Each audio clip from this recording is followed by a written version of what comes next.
Number 10. Okay, show us your tent. And my chair.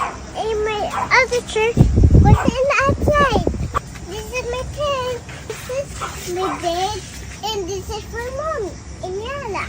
Bye. See you later. I hope you must see you in my room. That's the end.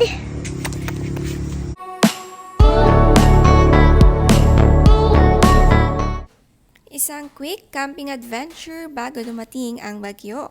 Girls banding nga ito.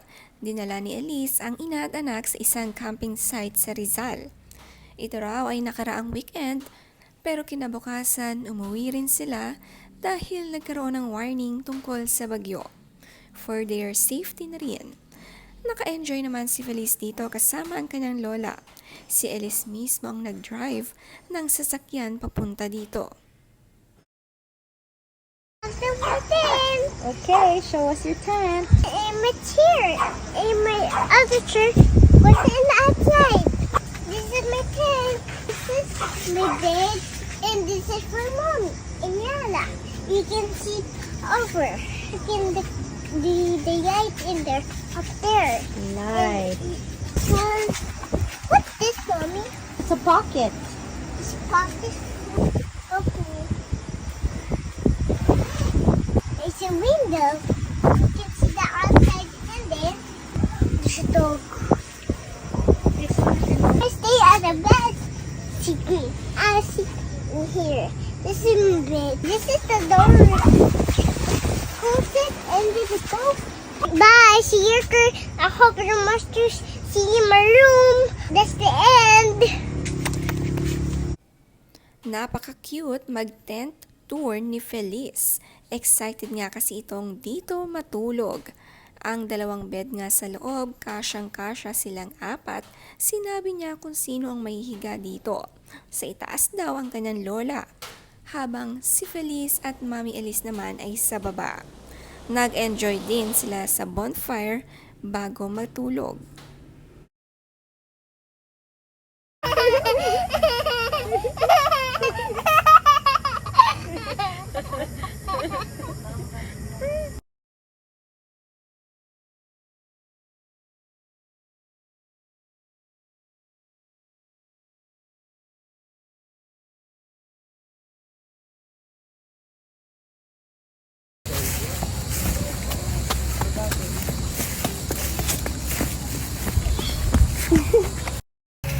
Mommy, she pictures for this one. She doesn't like it, baby. You want mango? Mango.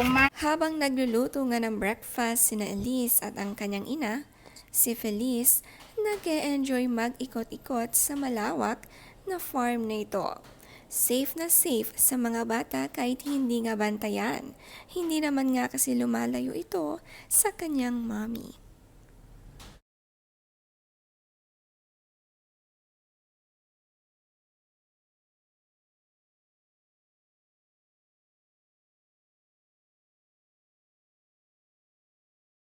Nagkapaglaro din sila ng badminton sa tabi ng kanilang tent. Meron ding villa dito, pero mas pinili nga nilang matulog sa tent para mas feel ang camping.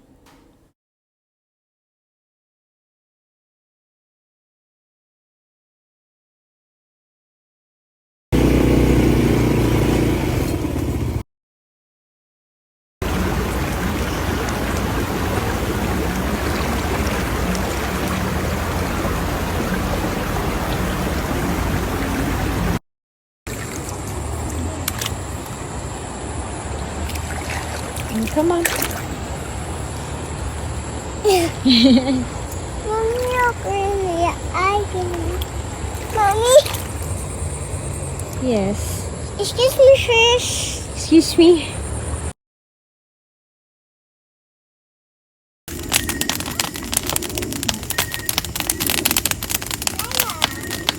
First time din sa ilog ni Baby Felice. Gustong-gusto nga niya rito. Sa una raw, medyo natatakot pero na-overcome din. At proud nga si Mami Elise sa kanyang anak. Nakaligo din sa ilog itong si Elise at walang arte.